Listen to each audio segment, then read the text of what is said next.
Casual racism, I mean, okay, in Singapore context, a lot of the racism is because I think people have good intention. It's just that they are not very comfortable, or they convey themselves wrongly, you know, in the sense that sometimes, say for example, I used to mix around with a lot of Chinese friends, is because I end up in a Chinese school, and for a while, for 20 years I was married to a Chinese lady, and so it was like, so many a time I come into contact with people who are not familiar with me. They feel very uneasy initially, and so they try to be nice, they meant well, but you know, you can see that the racism is in them, that they feel that I would easily take offense to things, or I would how to call this, maybe I'm lazy, I cannot be trusted, things like that, you know.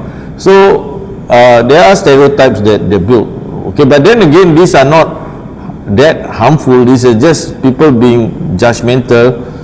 So and also on the side that when as an employer, you know, when you try to employ people, I also learned to just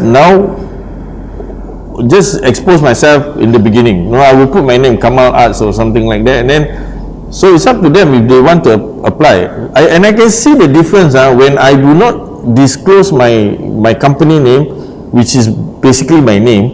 You know, I get a lot of applicant. You know. And when I employ, when we call up this suitable candidate for interview, and then later they start to make up stories and things like that, and then you can tell that it's like they're not interested in the job that they applied for all of a sudden.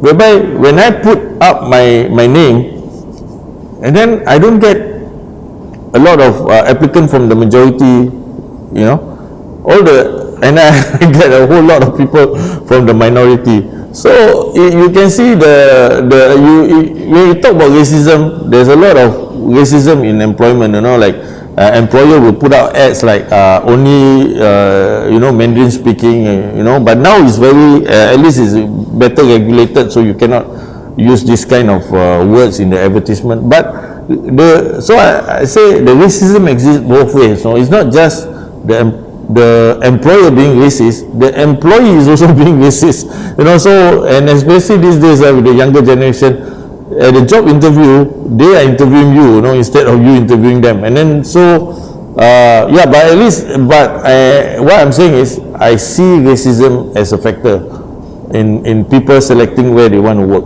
Yeah.